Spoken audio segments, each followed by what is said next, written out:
Welcome to my YouTube channel.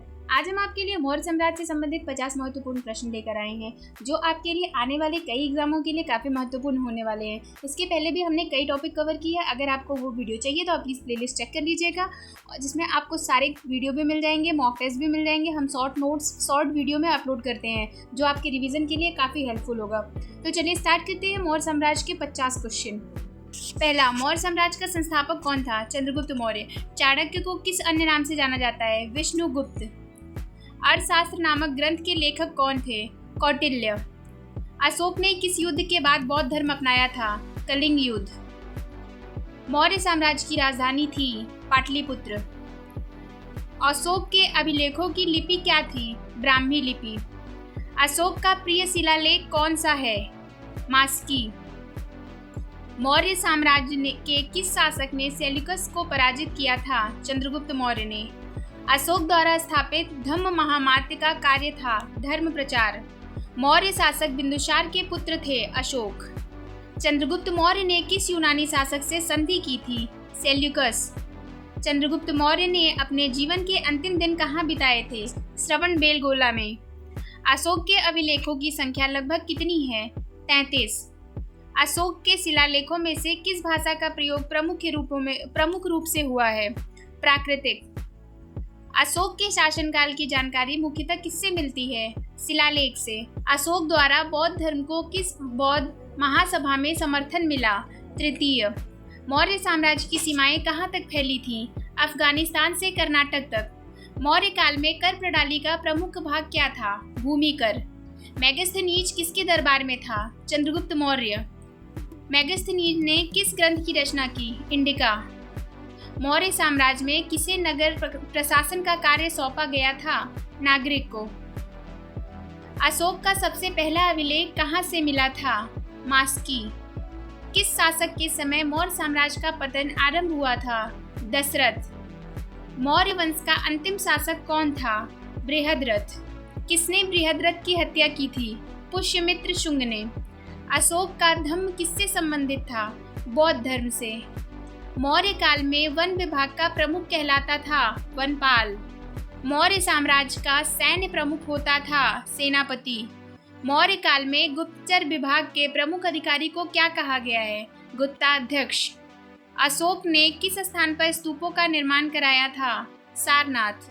Maurya काल में superintendent of trade को क्या कहा जाता था? पर्यवेक्षक।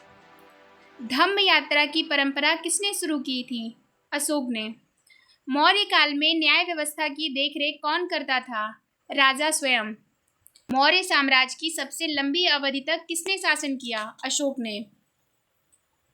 बौद्ध धर्म का प्रचार विदेशों में किसके द्वारा हुआ? अशोक के। सांची का स्तूप किसने बनवाया था? अशोक ने। अशोक के किस शिलालेख में कलिंग युद्ध का वर्णन है? बृहद शिलालेख 13। धम्म घोष की उपाधि किसे दी गई थी? धम्म घोष की उपाधि किसे दी गई थी? अशोक को। किस अभिलेख से अशोक का नाम स्पष्ट रूप से पता चलता है? मास्की। मौर्य वंश किस धर्म से जुड़ा था प्रारंभ से? वैदिक। बिंदुसार को ग्रीक स्रोतों में क्या कहा गया है? अमित्र केस। अशोक ने किस धर्म परिषद की अध्यक्षता की थी? तृतीय। मौर्यकालीन स्तूप हमेशा किस धर्म से संबंधित है? बौद्ध। मौर्य शासन का मुख्य राजस्व स्रोत क्या था? भूमि कर। अशोक के समय बौद्ध धर्म का प्रचार कहाँ तक हुआ? भारत, श्रीलंका और सुदूर एशिया।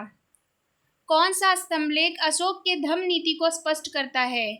प्रयाग स्तंभलेख। मौर्य साम्राज्य के समय किस प्रकार की शासन प्रणाली थी? केंद्रीकृत राज्यतंत्र। मौर्य साम्राज्य के प्रशासन का वर्णन किसने किया? मेगास्थनीज ने। अशोक ने किस धर्म के प्रचार हेतु पुत्र महेंद्र और पुत्री संघमित्रा को भेजा था? श्रीलंका।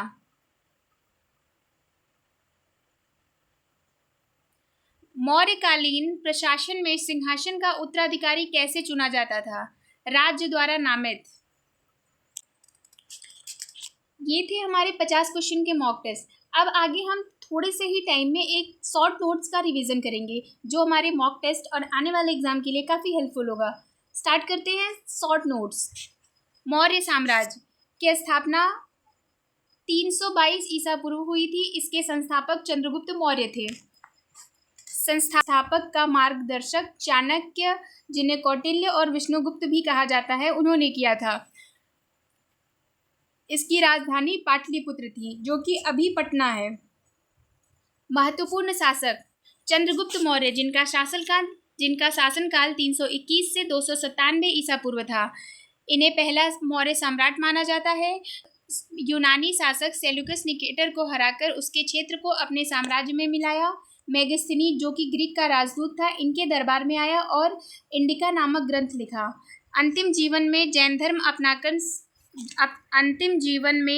धर्म अपनाकर श्रवण बेलगोला कर्नाटक में संन्यास लिए।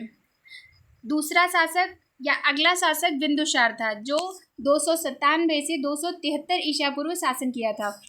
चंद्रगुप्त के पुत्र और अशोक के पिता कहा जाता है बिंदुसार को।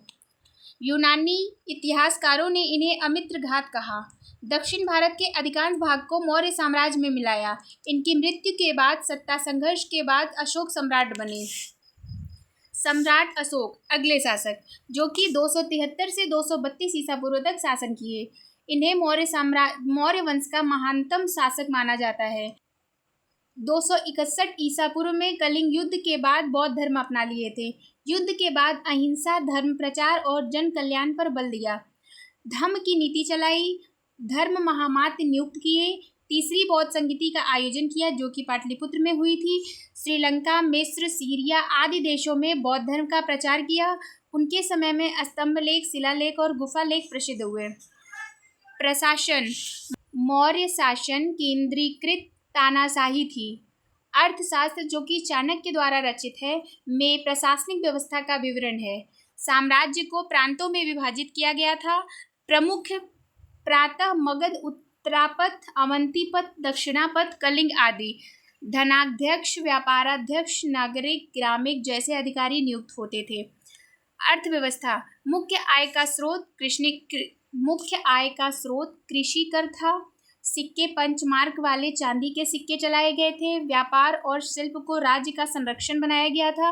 बंदरगाह, जो कि ताम्रलिपि, मुख्य समुद्री व्यापार केंद्र था। सैन्य व्यवस्था विशाल अस्थायी सेना, पैदल, घुड़सवार, रथ और हाथी। सेना के नियंत्रण हेतु सैनिक विभाग और 6 समितियां। जासूसी तंत्र भी अत्यंत विकसित। धर्म और संस्कृति चंद्रगुप्त ने जैन धर्म अपनाया था। अशोक ने बौद्ध धर्म को अपनाकर इसका प्रचार किया था। अशोक के शिलालेखों में प्राकृत भाषा और ब्राह्मी लिपि का प्रयोग किया गया था। उत्तर पश्चिम भारत में खरोष्ठी लिपि और अरमाइक लिपि का प्रयोग हुआ था। सांची, भरऊत, सारनाथ जैसे स्थानों पर स्तूप और स्तंभ निर्मित हैं। पतन अशोक की मृत्यु के बाद साम्राज्य कमजोर हुआ। अंतिम शासक बृहद्रथ की हत्या उसके सेनापति पुष्यमित्र शुंग ने की। मौर्य साम्राज्य का अंत और शुंग वंश की स्थापना 185 ईसा पूर्व में हुई थी। ये था एक मौर्य साम्राज्य का मॉक टेस्ट और उसका एक शॉर्ट नोट्स की वीडियो। उम्मीद करते हैं यह वीडियो आपको पसंद आएगी, और अगर ये वीडियो आपको पसंद आती है तो प्लीज़ वीडियो को लाइक शेयर एंड चैनल को सब्सक्राइब करिए। और हाँ, अगर आप वीडियो पूरी देखते हैं तो प्लीज़ वीडियो को सपोर्ट भी करिएगा, हमें सपोर्ट करिएगा। अगर आपको इसकी PDF चाहिए तो प्लीज़ आप हमारे टेलीग्राम को ज्वाइन करिएगा, जिसका लिंक डिस्क्रिप्शन में पिन है। Thank you so much guys.